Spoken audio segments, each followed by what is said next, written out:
for a long time, and we'll be talking about it plenty. So no, that's all good. Thanks. Okay, let's get started with the topic SSI. SSI is one of the new topics and burning topics. So let's get started with our presentation. Very good. I'll present this. Is this coming through okay? Yep. Yep. Very good, very good. I'm super happy to be here with you today. I do live and breathe this topic all the time, and as Mushmi mentioned, this book was finally published in July. It was supposed to take us about a year, maybe 15 months. Took twice that long, partially because of COVID. Partially because we put out the word to a lot of folks in the in this SSI decentralized digital identity space, looking for chapters about how they would be using SSI in their particular industry or vertical. And because it took so long, we ended up getting just a ton of contributions. So there are 54 contributing authors altogether. And the print book runs 500 pages, but we have 11 more chapters that we couldn't fit in the print book. So they're available in the live book edition. So anyway, everything I'm going to be talking about here today is covered there. So just letting you know about that. So just a bit of background to put it in context. You know, the original era of internet identity was you know, when we first started, you know, really connecting on what we now call the web, was pretty centralized, right? You had different usernames and passwords for every site. And the big problem we had to solve was just how we have standardized encryption for web connections. And that was one whole era of standards. Then the pain of all that led to say, whoa, we really, you know, we're going to end up with thousands of usernames and passwords. We need to start to be able to reuse an account, a login with an identity service provider, and we developed 3 generations of standards for federated identity, and of course all the login with buttons you see on websites today are powered by those underlying protocols, mostly OpenID Connect. And these were the major sort of standards bodies, industry consortiums put together around that. But federated identity, well, it helps. It's a big improvement, and you know, it's become a major part of infrastructure, both internet and enterprise. It still sort of hit a ceiling in terms of the problems it could solve, and that's what led to this era that basically started about 5 years ago with the emergence of blockchain technology, and that took us into what I'll be talking about here today. This third era of decentralized digital identity. And the 2 major standards, DIDs and verifiable credentials. And these are the organizations. Ironically, the W3C is where a lot of the standards work is going on. The Decentralized Identity Foundation, Trustworthy IP, and I'll talk more about those. So the 2 open standards that are the backbone of this third generation of verifiable credentials, which is a little over 2 years old now. And then, even though they talk about the ideas in that specification, that was a whole separate working group effort that was chartered that same month, September 2019, and we just finished. And I think at the end of the talk, we'll talk a little bit about the outcome of the vote there and work that's going on to resolve the final step in improving that specification at W3C. So at a high level, you know, I always start with this slide. You know, what's the basic idea behind SSI, decentralized digital identity? And it's really no more complicated than how do we take what we've done, you know, off the internet in the real world for the last century or so in terms of being able to prove our identity using a set of credentials that we carry around in our wallets. It's very privacy preserving. It's actually quite self-sovereign, one would say. We all carry our own credentials in our own wallets, and we use them where we want at the verifiers that we go to, or relying parties. We call them verifiers in the SSI space. What we don't have is a way to use those credentials online. And when I say, you know, credentials, literally have a credential in a wallet that would be accepted at multiple websites because they trust the issuer of that credential. And so In other words, we don't have digital wallets and digital credentials that are reusable wherever a verifier might choose to take them. And that whole architecture depends on this core concept of the Truss Triangle. This actually applies to any kind of credential. They all have issuers, they're issued into holders. We keep them in wallets or purses of various kinds, and then we present them to verifiers. When you want to do this digitally, obviously it means you've got to have a digital format of the credential. You've got to apply a digital signature for verifying the authenticity and integrity of the credential. And you need to be able to do it at scale in a decentralized way. And the secret to that, this diagram is actually from the verifiable credential specification. The secret of doing that is a little piece in the middle that is referred to both in the verifiable credential specification, but also in the decentralized identifier specification. We use the same term, a verifiable data registry. And fundamentally, the problem you're solving with that term is you're decentralizing public key infrastructure. And I'll go into explain that, how that happens. It doesn't mean, and there is clearly the sort of inspiration for all this coming to place was blockchain technology, using a blockchain as a verifiable data registry. But I want to emphasize that's A, only one option, and B, it's only needed in cases where issuers want to issue credentials that can be publicly verified any place. So blockchain does play a role in all this, but it is not central, and this does not involve everything running on a blockchain. And I always have to point that out very early on. So just to quickly go to the point of user experience, it's telling me my network quality is down a little bit. Am I coming across okay, Wishmi? Yes, you're coming across. Okay, I'll just ignore that Teams message. User experience of using a digital wallet like this, I'd like to point out to anyone that's new to it, very similar to using a mobile boarding pass. For those of us that actually still get on planes anymore, I used one of these a couple weeks ago, and I was like, wow, it still works. So, you know, we're all using digital wallets on of some kind on the mobile phones we have today, the modern smartphone operating systems. They're just proprietary digital wallets. They're not using, or they're only starting to go in the direction of using open standard digital wallets, and that's what we're talking about here. Now, I want to give you some really tangible examples, right? 2 years ago, I would give this a talk, and you know, things were more hypothetical, but now we can talk about actual verifiable credentials in production out there today. The first one is one that, again, I haven't used on a flight yet, but I'm, you know, between now and the end of the year, I'm looking forward to it. You probably read about this in the press. I had a travel pass developed. Evernym is the technology provider to IATA, and the airlines that are using the IATA travel pass. They're basically trying to standardize a set of credentials for international travel. It actually converts this particular digital wallet app will convert your passport into a digital credential, W3C compliant digital credential, and then you can get a credential of either a COVID test or proof of vaccination that also goes into the wallet.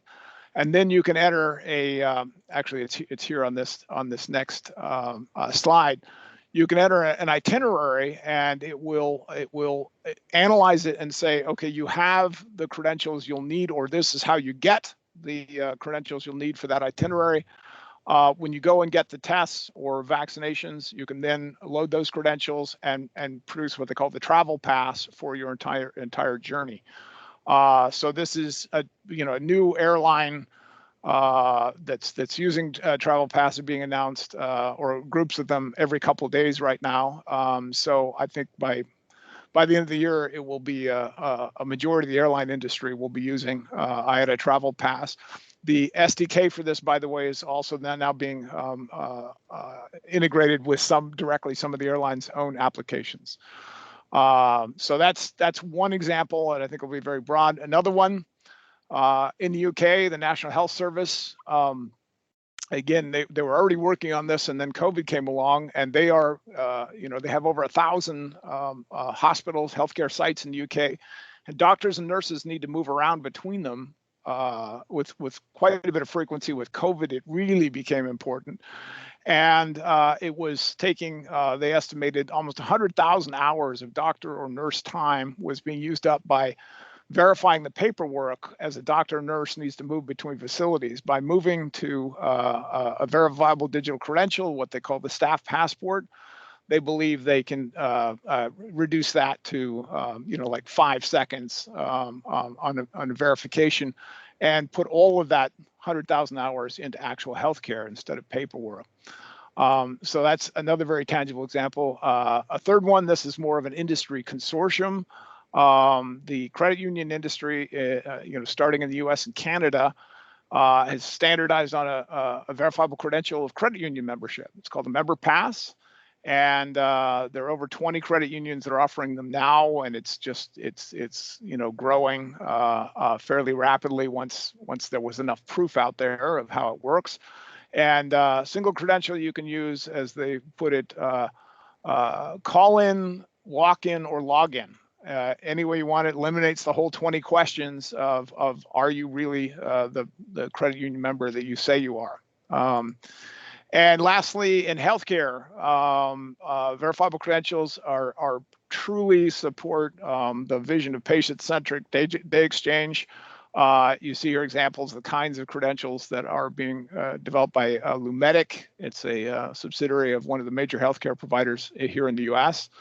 But this can be applied. They want to develop a whole library of credentials for all kinds of tests and personal medical information that you would be able to carry in credentials on your phone and share it with any other health provider or insurer or someone that needs to know it. And it's data centric. I mean, it's patient centric. It's all data exchange. That's going through you and your devices, and is fully HIPAA and GDPR compliant, which is a major accomplishment.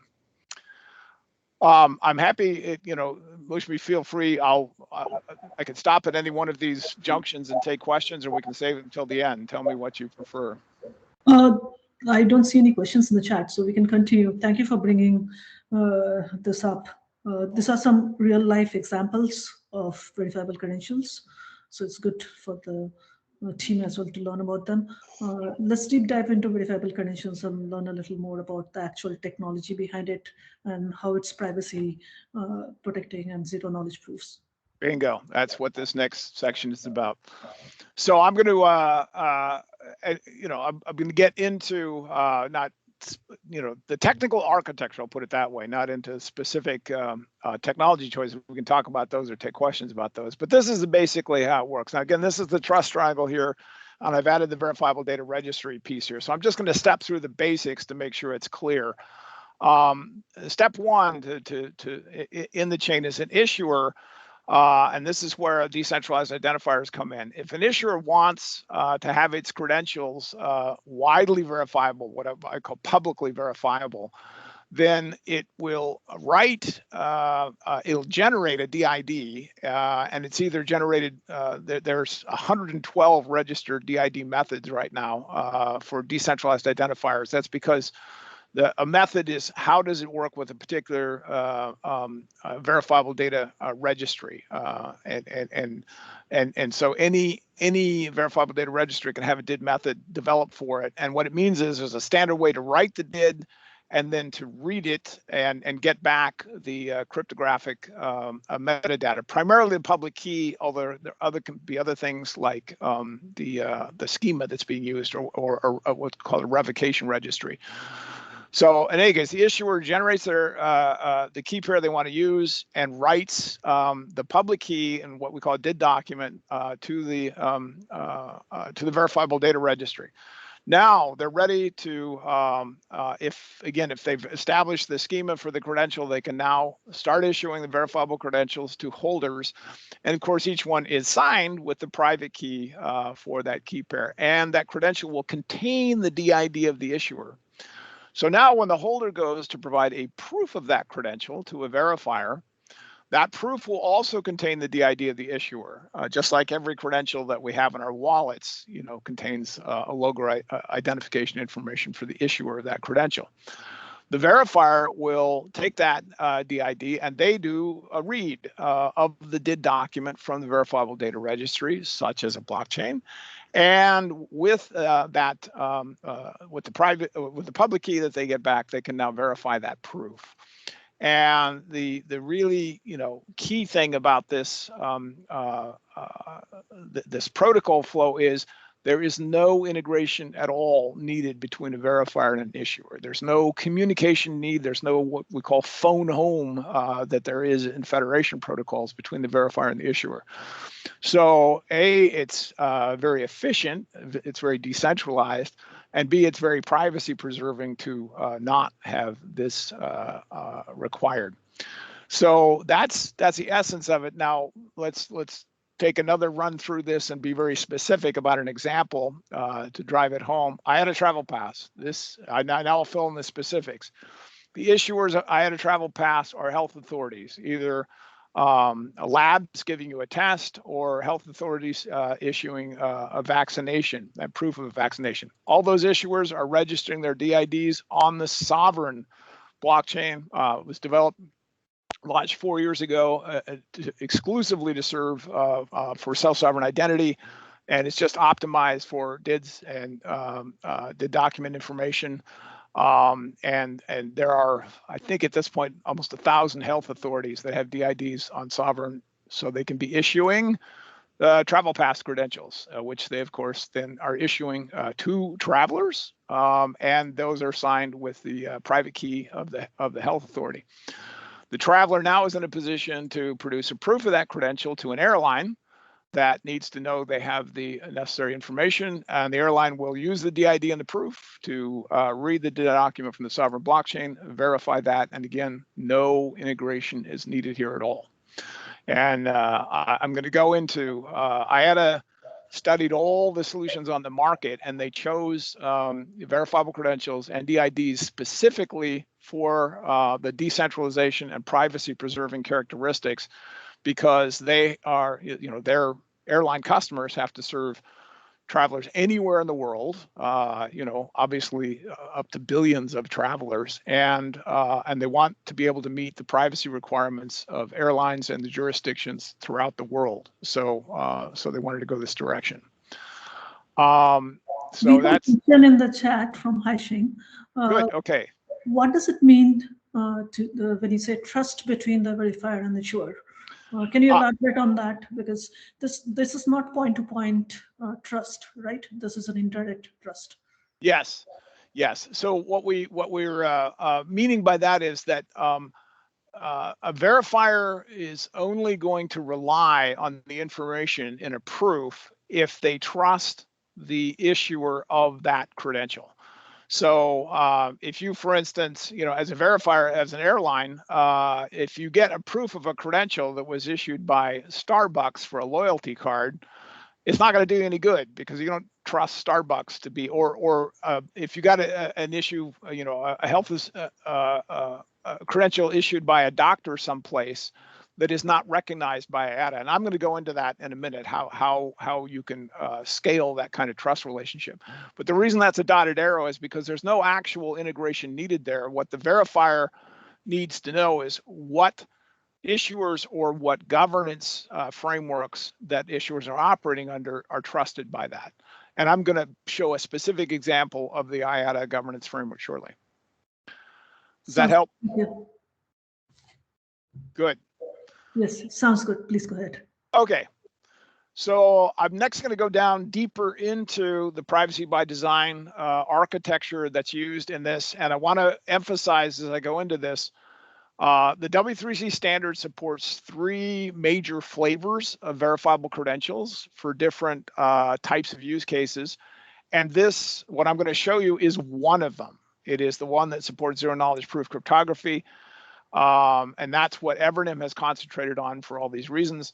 And I like to, this is actually a quote from Ann Cavoukian, the mother of privacy by design, former Information and Privacy Commissioner of Ontario, that with this technology, we really have the chance finally to implement privacy by design at scale. And I want to be very specific about how we do that.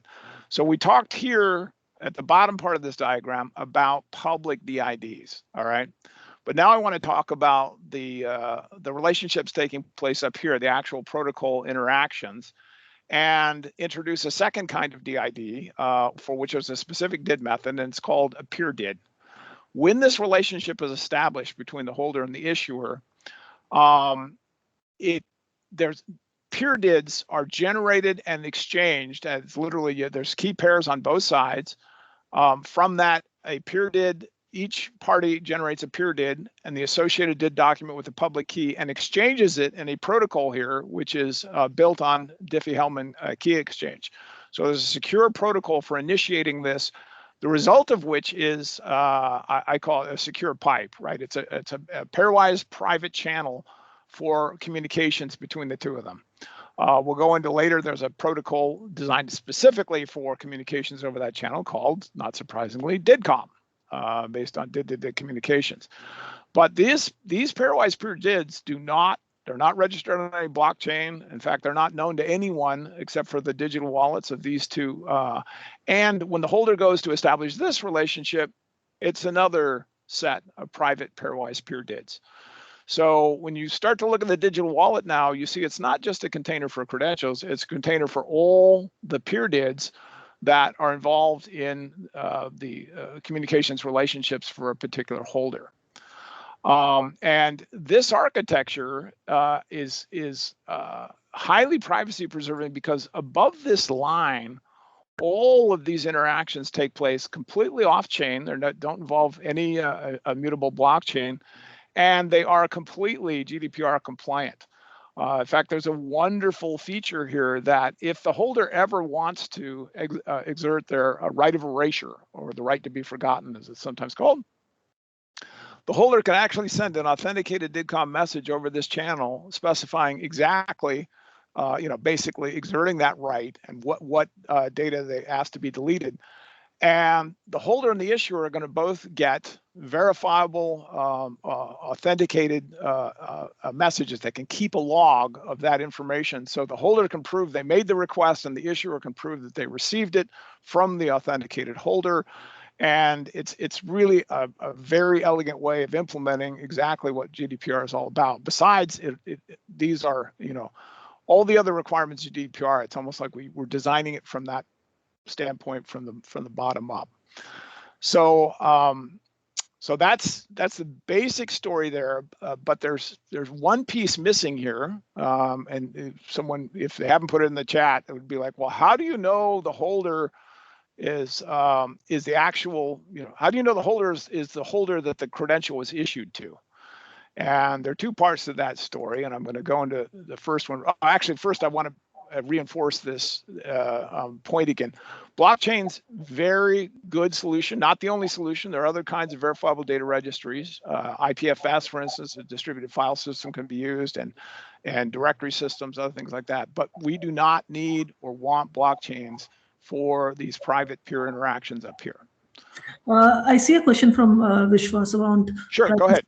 How does privacy play into this? Does this help you understand how privacy plays into this? I think we'll get into the zero knowledge proofs, which will also explain how. That's coming next. Yes, I'm going to get deeper into that. So maybe hold that question until I get through that, and let's see what questions they have about that. Yes, and there's also one other question that sure. I need to keep in mind from Paul, which is, how do you know it's not a spoofed issuer?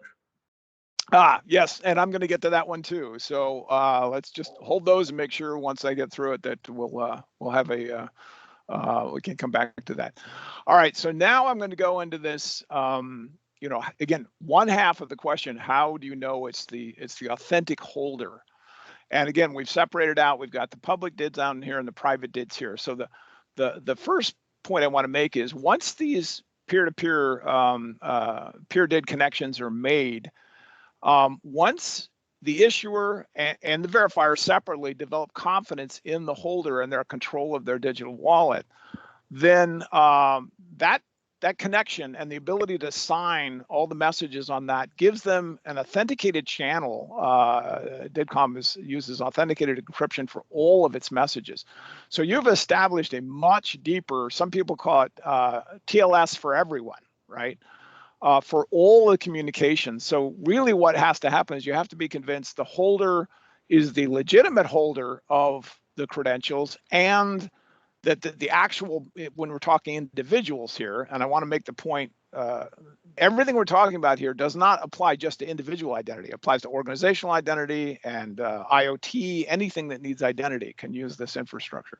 But when we're talking individuals, there's two halves of proving, is it the authentic holder? And I'm going to cover the ZKP-based solution to the, it's called the cryptographic part of that, and then we'll talk about biometrics. So to make a strong binding to the holder cryptographically, that's also privacy preserving, we don't want to give the holder a public DID on a blockchain. That was the architecture that we all started out with about 2.5, 3 years ago.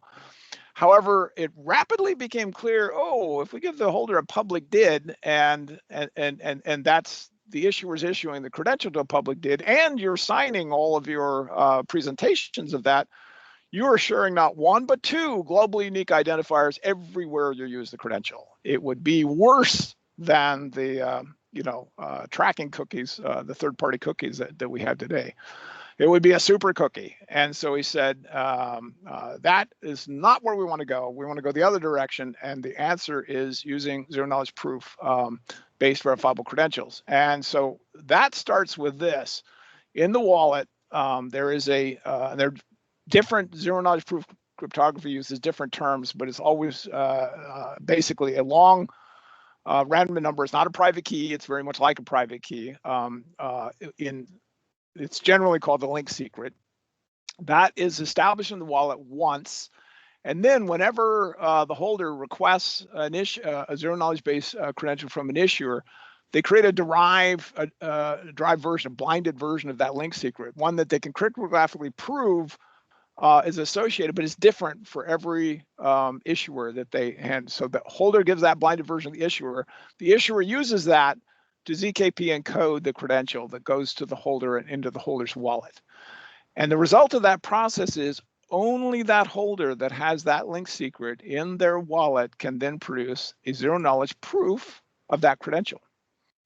And the advantage of being able to do zero-knowledge proofs of the credential, there's several of them, but the two major ones are, first, you can selectively disclose only the information the verifier needs from that credential or any credential on the wallet that uses that same ZKP technology. That means if a verifier, if you, for instance, need to qualify for a loan and you need a dozen different claims from different credentials that you have, the verifier can make one request, the wallet can process the request, get the holder's consent, produce a single zero-knowledge proof back of all 12 claims. And again, just what the verifier needs to know, not everything in all of those claims. And the second benefit is, the other key reason for ZKP, the signatures on that proof will not be correlatable. If the verifier needs to request that same proof the next day, it will be a different set of signatures. They're all completely cryptographically verifiable, but that's what ZKP is all about. You cannot correlate on the signatures. Nor even on the issuer signature, producing a proof of the issuer signature. So this is the heart of how we can have truly privacy-preserving proofs of any credential that's issued in the ZKP formats. I don't have time to go into the specific ZKP. I will mention that what's currently in production is a non-creds that use Kamenisch-Lisetskia, and where the market is headed now is to BBS plus. It's a more efficient set of curves, but that's. I was going to ask you about BBS plus, but thank you for bringing it up. Yeah. And we can go much deeper on that, but that's, yeah. So now again, this is how we could solve the cryptographic part of the proof in a strong and privacy preserving way. What that doesn't tell you, so it tells you the controller of that same wallet to whom it was issued is the only one that can produce that proof. Now, how do you know that person is the person behind it? Now that, of course, takes us over to biometrics and the various different options. I'm just going to provide a list here and point out that Evernym is already one of the vendors implementing several of these. You can produce I've covered the first two, the PeerDid channel and ZKP. The wallet biometric is the wallet saying, yes, this was unlocked by a biometric of the owner. And of course, a device can have more than one user biometrics. You actually have to tie it to a specific user. And we're working on that right now. The next step beyond that, though, is an actual liveness detection proof using technology like, iProve. Jumio has there's a good half dozen competitors of technology for liveness detection, and that is going into production. Evernym will have that in production with specifically with iProve's technology in the first quarter of next year. The third and strongest form that is already being used, for instance, by some government issuers is out-of-band identity verification. We're going to issue, for instance, remotely issue a government identity credential. Then the government of British Columbia in Canada has a whole ceremony of establishing a video session with the registrant, and running through a series of questions and real-time verification of that individual before they will then issue the credential. So you don't have to go in person, but you can handle it digitally, but it's the equivalent of an in-person session. So that's sort of a quick overview of how the binding options. Any questions about that? Yeah, some vendors also require you to do a face scan or even give a copy of your driver's license or passport as out-of-band identification. So Yes. Not everything has to be done digitally, or it doesn't have to be. There's some out-of-band mechanisms as well that's been deployed. Absolutely. Okay, so again, the last thing I want to, relative to this, is to reinforce the fact that when you talk about verifiable credentials, decentralized digital identity, they can cover this entire spectrum of privacy. There are many publicly credentials that will be very public. When you're interfacing, for instance, with a website like a bank or an insurance provider, or the credentials should be, we showed a one-dimensional flow of credentials from a holder to a verifier, but you can switch that around, and the verifier can ask for proof and credentials from, the holder can ask for credentials from the verifier, which in that case is acting as their own holder. And so we can actually get proof that you're dealing with your bank or your insurance company or, your school, whatever. So we can really put a big dent in what is phishing today. All right, I want to move, because we had that other question about, how do you know it's the real issuer, right? And how do you scale all this? And both of those questions are tackled by this topic of governance framework. Mm-hmm. Best known issue here is, how can you scale this? When you talk about large scale ecosystem, how can the verifiers know who all the issuers are? And in fact, IATA is a very good example. The roughly 200 airlines around the world, how is it going to be possible for them to know all the valid labs and healthcare providers around the world that can issue COVID test results or vaccination certificates? So the answer is, you go to a second Truss Triangle. So this forms what we call the governance trust diamond. And in this case, we've added a role, what we call a governance authority, that publishes a document that's at least human readable, but portions of it can be machine readable, especially over time. There's already work going on that, that we generally call a governance framework. It is a superset of what in the identity industry is typically called a trust framework. We chose the term governance framework to trust over IP because there's more to it than typically what's just involved in a trust framework. So just think of it as it's a trust framework on steroids. But the way it addresses the scale issue is through transitive trust. The governance authority can turn around and establish the policies under which it will authorize a set of issuers for a particular set of credentials. Now, this is actually a very well-known and implemented architecture. If I stick in this set of names here today, one of the largest trust networks in the world, MasterCard, authorizes banks, financial institutions around the world to issue a credential known as a credit card to cardholders who can then use that at any merchant in the world. I said any MasterCard merchant in this case. I mentioned MasterCard because they're one of the founding members of the Trustworthy Foundation. And so they've specifically authorized us to use this example, but you can put in Visa or Discover or any other large-scale payment network. Now, what we've done, and where we're going with governance frameworks and trust over IP is to say, we can take this architecture and apply it to any digital trust ecosystem. Let's again take IATA Travel Pass as an example. IATA, there is the governance authority on behalf of all the airlines, and they are building a trust registry of health authorities. That again, it's basically what DIDs. It's literally a list of DIDs because that's how they're cryptographically identified. Those are the health authorities authorized to issue to travelers who, as you saw earlier, would then present their credentials to airlines.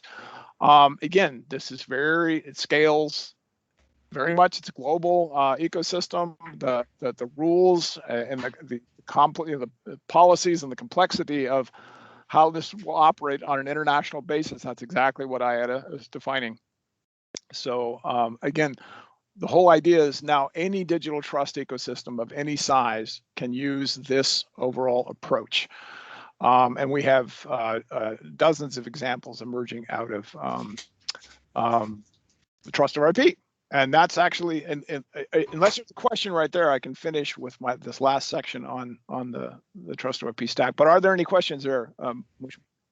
No, I think we can continue. I don't see any new questions in the Slack. Okay, good. Then my last section is just sort of saying, okay, so how does this all add up to something that's going to be broadly interoperable? And that's the whole reason for what we call the Trustworthy Stack. You may or may not have heard about. This is the diagram we've been using for the last 18 months since Trustworthy was launched. And you'll see we call it a dual stack. It is a 4-layer technology stack. But at the same time, it's 4 layers of governance because each layer of technology needs its own style of governance framework, its own type of governance framework. And what we're doing at the Trustworthy Foundation is building the open standard protocols at each of these 4 layers. Again, we're mostly just putting in place protocols being defined elsewhere. And then on the governance stack side, what we're doing is basically standardizing models and best practices for governance frameworks at all 4 of these levels. And I'll go more into the levels. The reason for the 4 layers, the easiest way to understand them is any large scale network technology, including our transportation system, actually has these basic 4 layers in it. And this is the way to think about it. If we look at literally our ground transportation system, if we didn't go out and invest in building the roads and highways as public utilities, we would not have a ground transportation system. But even if you had all the roads out there and everything built, if we didn't have the cars and trucks that we use as private equipment to traverse those, we wouldn't have that system. But even if we have those 2 things, if we don't have a common way of controlling, of establishing the rules of the road that everyone agrees to, we wouldn't have that system. And only once we have those 3 layers can we actually build the market applications, the different types of transportation industry solutions that are out there. And I like to point out, it used to be that those were all physical, but now you've got services like Lyft and Uber that have come in and added a whole digital layer to the transportation industry and revolutionized that. So this basic 4 layers explains what we are doing with Trust ORP is saying, you know what, if we need these same 4 layers for our digital transportation infrastructure. So that base layer is the verifiable data registries. We're actually we're in the process of updating that diagram to use that term here now that it's officially part of the standards. And they have their own governance frameworks. Now, again, there are many, many options there. As I said, there are 112 DID methods registered with W3C with the DID working group right now. So there are many different options, and those are just the ones that are already there. And they have very different governance frameworks. Public utilities like permissionless blockchains like Bitcoin and Ethereum. There are probably a dozen different DID methods between those two that have been registered.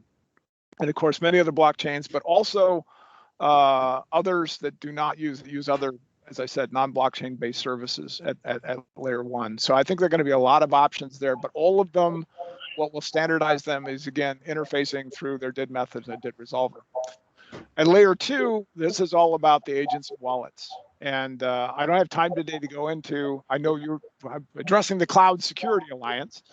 All the examples I've shown of agents and wallets make it look like they're on smartphones or edge devices, but in fact, there are edge agents and cloud agents. Yes.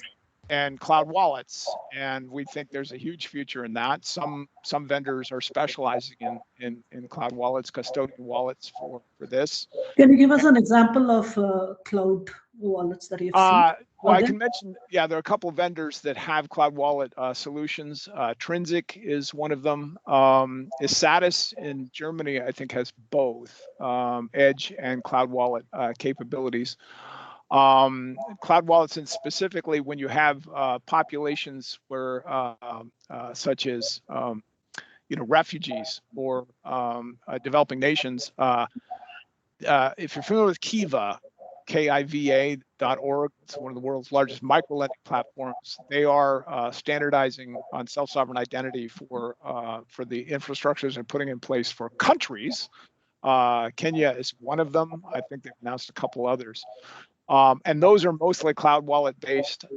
And in the end, I'm a firm believer what we'll end up with is both, right? You're going to have edge wallets that are communicating with a cloud wallet, at least for message mediation, backup, all of that kind of stuff.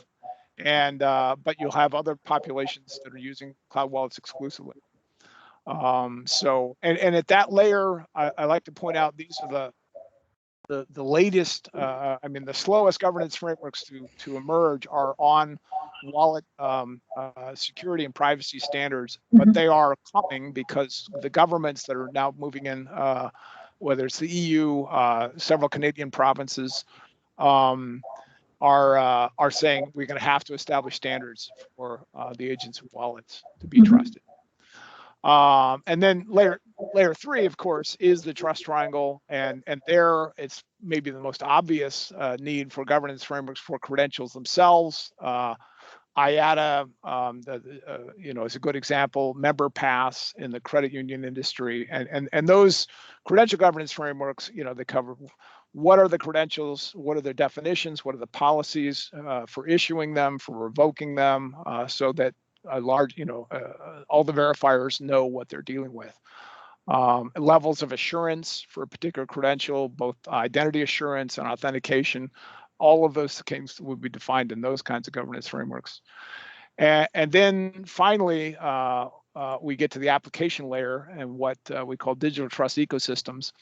And interestingly enough, when we started Trust over IP, and what we've seen there is that the most activity we've seen in terms of the development of both the technology and associated governance has been at the bottom and the top of the stack. The bottom because these utilities pretty much have to exist. And then it's sort of, there's a variety of options in between. But then when you get up to the top, digital trust ecosystems really get, hey, we need to get together to solve a problem such as IATA or the member pass system in the credit union industry, or Lumetic in healthcare. So we have at Trust over IP what we call the Ecosystem Foundry Working Group, which we help basically a community of practice for the development of those. And we have a Utility Foundry Working Group for folks that are developing utilities. But that's just a quick overview. The last thing I'll say here is, so Trust over IP was founded May of last year to bring this together into an interoperable stack. And we don't necessarily create any of the specific standards, and in general, we don't do the open source code. We just put it together into so we can build out the interoperability of the stack, work with all of these organizations on bringing in their standards and providing them feedback about the next steps of what needs to be developed. And I have we're up to 8 working groups. So I'm just giving you a high level, one each on the governance and technology stack, these 2 foundry working groups. We have I co-chair the working group on concepts and terminology. We're developing a tool called Terms Wikis for rapid development and harmonization of terminology across the space. Another one on standardizing tools for inputs and semantics. And then these last Good Health Pass was the first ecosystem-specific working group for standardizing health passes that are privacy preserving. And then our newest one is called the Human Experience Working Group, because in the end, trust is all about people and what their actual experience is. So I'm done and happy to take any questions. I see one question. Is there a trust anchor on layer 3? I think you went over that, but if you want to take that. Let me back up to the last picture of the diagram. So yes, a credential governance framework will typically establish who are, so the ultimate, from a cryptographic trust anchor standpoint, the ultimate trust anchors are the governance authorities. One of the requirements of a trust over IP governance framework is that the governance authority itself has a DID. So, and that DID is where they will publish their governance framework. Mm-hmm. So it is permanently and cryptographically verifiable. And so the best practice is, and it might seem obvious until you actually get down to it, all the verifiable credentials issued under that governance framework contain the DID, not just of the issuer, but of the governance framework. So that way the verifier has a very easy way of going, do I trust, do I trust that ecosystem? Do I trust that governance framework? And if they do, they can then say, now I know where to verify an issuer. I know how to, I know what the schemas are of the credentials I'm dealing with, what the levels of assurance, identity assurance or authentication are required. All of that basically unfolds from the governance framework. So we're trying, in the end, our job is to make the verifier's job as easy as possible, and of course the holder's job as easy as possible. So that's as short an answer as I can provide to a pretty deep question. Yes, I also, I think you touched on the interoperability part and about the various specifications, the DIT specifications and the verifiable credential specification. Can you also provide an update on the status of approval of the DIT spec and where we are with that? Yeah, I will, let's see.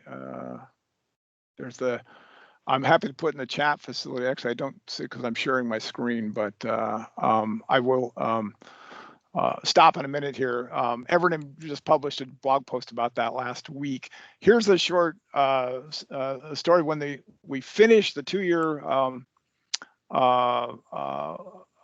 charter of the DID working group, produced the DID1 specification, met all of our requirements, and so the final vote of approval from the members of W3C was held in August.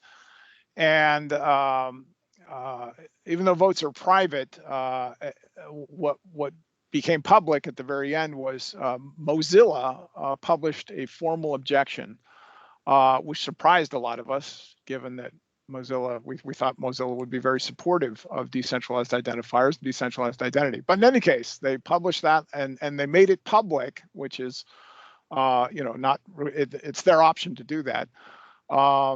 As a result of the discussion about that, it became public that there were 2 other formal objections from Apple and Google. So 3 of the 4 biggest browser manufacturers, which I'll point out the 3 that were not involved with the DID working group, formally objected, and what that means is they basically forces the W3C to the director of the W3C to then come in and make a sort of act as a judge and decide about whether that those objections get upheld or overruled. And we're into that process now. It's likely to take at least, I would say, another month. But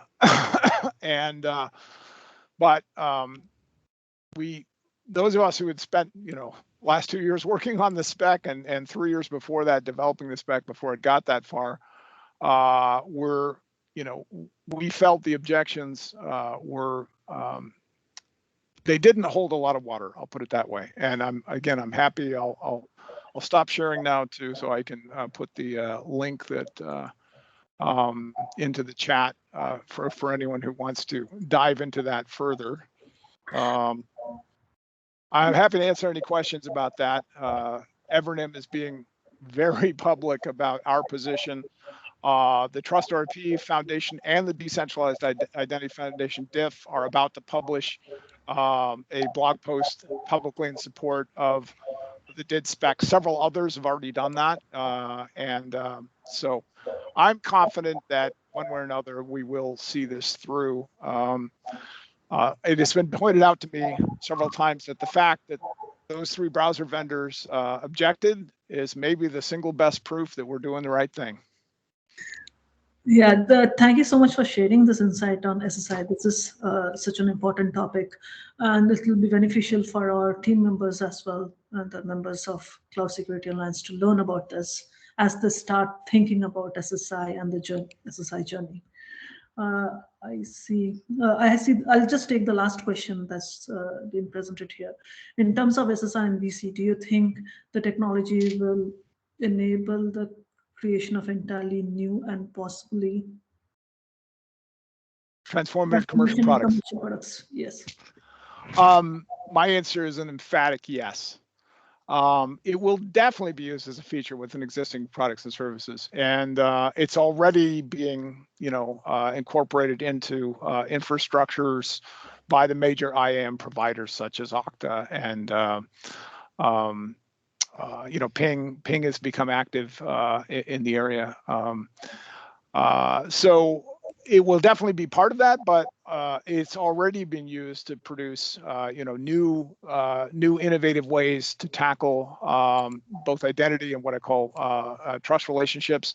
And in particular, I think we'll have a big impact on CRM. Again, not just because of the credentials, but because the infrastructure puts in place this new personal private channel that really has no intermediary. So you have, in the discussion about moving from third-party to first-party data and first-party relationships, this is a powerful new opportunity there. So I'm personally very bullish about that, and look forward to proving that out.